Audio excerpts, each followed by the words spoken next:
2019 ఎన్నికల సమయంలో జగన్మోహన్ రెడ్డికి రైట్ హ్యాండ్గా వ్యవహరించి జగన్మోహన్ రెడ్డి గెలుపులో తన వంతు సహాయం అందించినటువంటి ఆ వ్యక్తి 2024 ఎన్నికల్లో జగన్మోహన్ రెడ్డి కోసం పనిచేయలేను అంటూ చేతులెత్తేశారు అంటూ ఒక వార్త ఇప్పుడు సోషల్ మీడియా వేదికగా చక్కర్లు కొడుతున్నటువంటి నేపథ్యంలో అసలు జగన్మోహన్ రెడ్డి రైట్ హ్యాండ్గా వ్యవహరించిన ఆ వ్యక్తి ఎవరు, ఆయన జగన్మోహన్ రెడ్డికి ఏ రకంగా సహాయ సహకారాలు అందించారు అనేది తెలుసుకునేందుకు మనతో పాటు ప్రముఖ సీనియర్ జర్నలిస్ట్ దుర్గాకుమార్ గారు మనతో ఉన్నారు. సార్తో మాట్లాడదాం.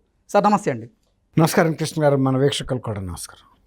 సార్ 2019 ఎన్నికల సమయంలో జగన్మోహన్ రెడ్డికి రైట్ హ్యాండ్గా వ్యవహరించి జగన్మోహన్ రెడ్డి గెలవడంలో తన సహాయ సహకారాలను అందించినటువంటి ఆ వ్యక్తి 2024 ఎన్నికల్లో జగన్మోహన్ రెడ్డి కోసం పనిచేయలేను అంటూ చేతులెత్తేశారు అంటూ ఒక వార్త ఇప్పుడు సోషల్ మీడియా వేదికగా చక్కర్లు కొడుతూ ఉంది.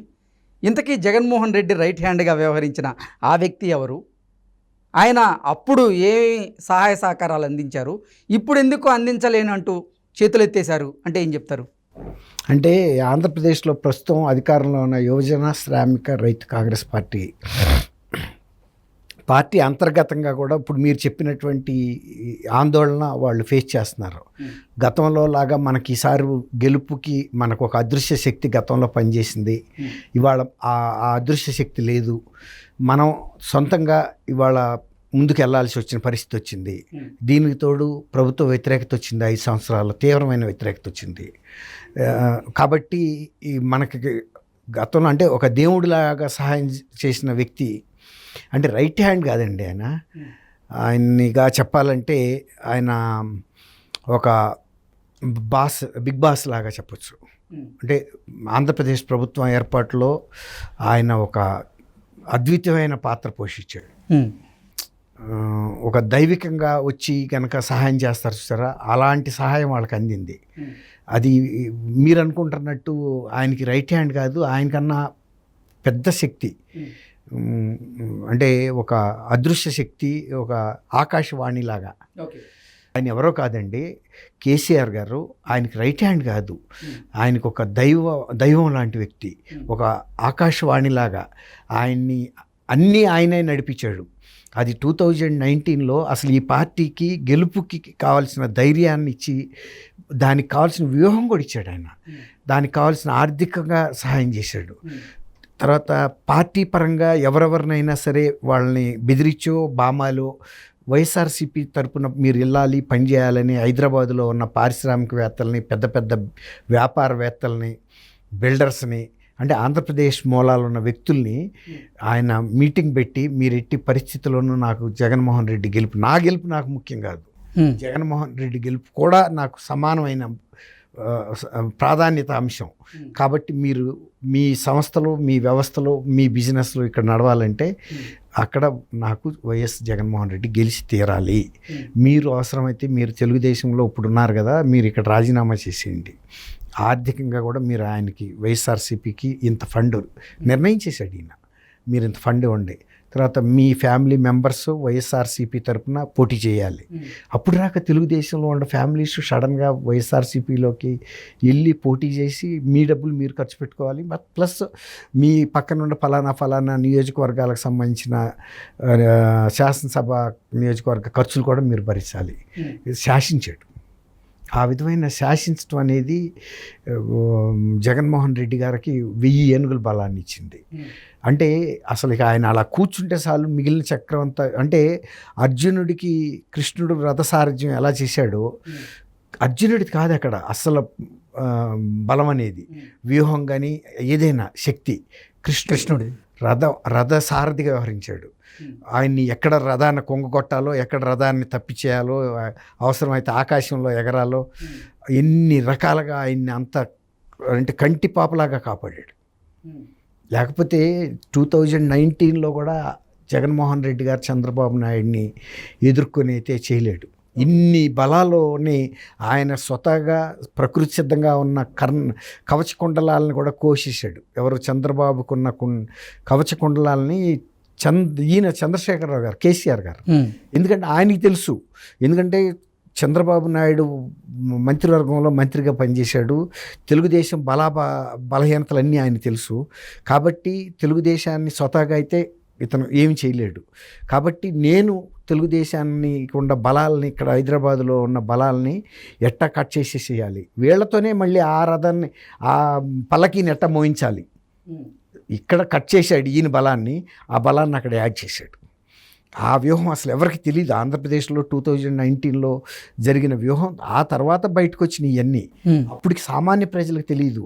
బాగా ముఖ్యులకి, రాజకీయ విశ్లేషకులు, లేకపోతే పత్రికా రంగాల్లోనూ సినిమా రంగంలో ప్రముఖులకు తెలుసు, పారిశ్రామిక వర్గాల్లో వాళ్ళకి తెలుసు, కానీ కామన్ మ్యాన్కి తెలియదు.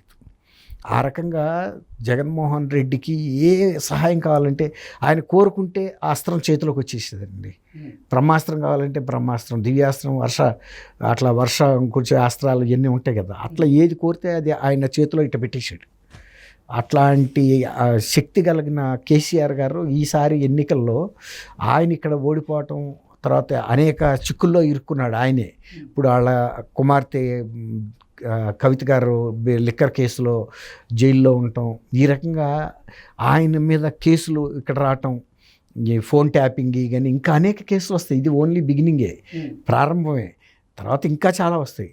దానికి తోడు అది మేడిగడ్డ ప్రాజెక్టు, అసలు ఆ ప్రాజెక్టు మొత్తం ఇవాళ చాలా ఆందోళనకర పరిస్థితిలో ఉంది. నేషనల్ డ్యామ్ సేఫ్టీ అథారిటీ వాళ్ళు కన్సల్టెన్సీ సంస్థలని పిలిపించి, తర్వాత ఇక్కడ బిగినింగ్ నుంచి ఉన్న సంస్థలు, ప్లానింగు, సర్వే, ఎగ్జిక్యూషన్ చేసిన సంస్థలని, డిజైన్ చేసిన సంస్థలని అందరినీ పిలిపించి చాలా తీవ్రమైన సాంకేతిక అంశాల గురించి చర్చ చేస్తున్నారు.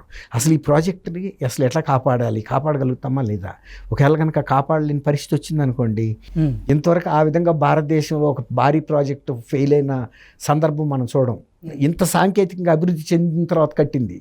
అసలు ఎప్పుడో సంజీవ్ రెడ్డి గారి టైంలో, బ్రహ్మానంద రెడ్డి గారి టైంలో, అంతకన్నా ముందు కట్టిన డ్యామ్లు, ప్రాజెక్టులు అద్భుతంగా పనిచేస్తున్నాయి. శ్రీశైలం, నాగార్జున సాగర్, విజయవాడ, ప్రకాశం బ్యారేజీ, అవన్నీ కూడా అద్భుతంగా. మరి ఇవాళకి తర్వాత ధవళేశ్వరం ప్రాజెక్టు, ఇవన్నీ కూడా బ్రహ్మాండంగా ఉన్నాయి.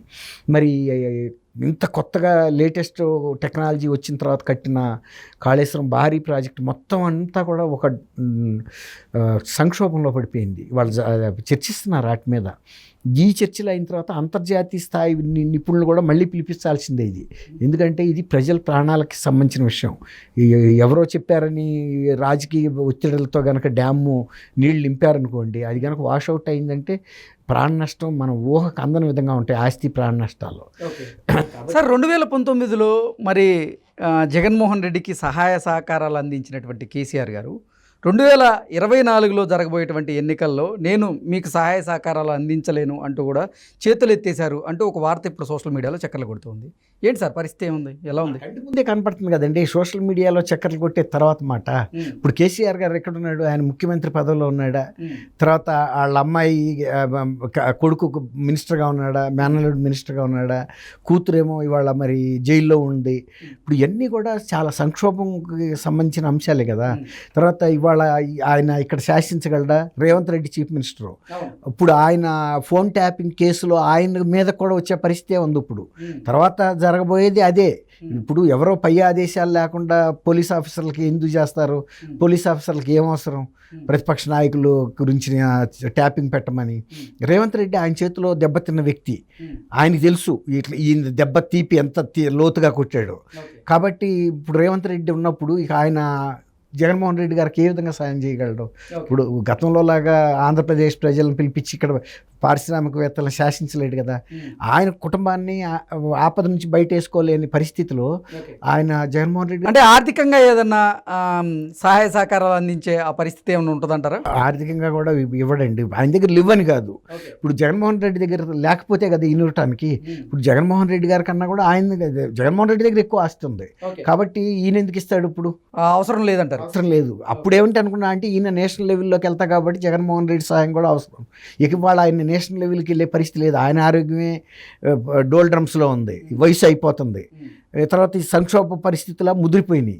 కాబట్టి అదే వాళ్ళకు కూడా వైఎస్ఆర్సీపీలో నాయకులకు కూడా ఆందోళన ఏంటంటే గతంలో జరిగిన మేళ్ళు ఏమి మనకి ఈసారి కేసీఆర్ గారి నుంచి అందవు. ఓకే, అది గాడ్ ఫాదర్ అండి ఆయన. ఒక రకంగా చెప్పాలంటే జగన్మోహన్ గారి కుడిభుజం కాదు, గాడ్ ఫాదర్. ఈ డిసైడ్స్ ఎవ్రీథింగ్ బట్ ఈ fail to do anything now. Okay okay sir, thank you so much. Thank you Krishna గారు, మన వీక్షకులు.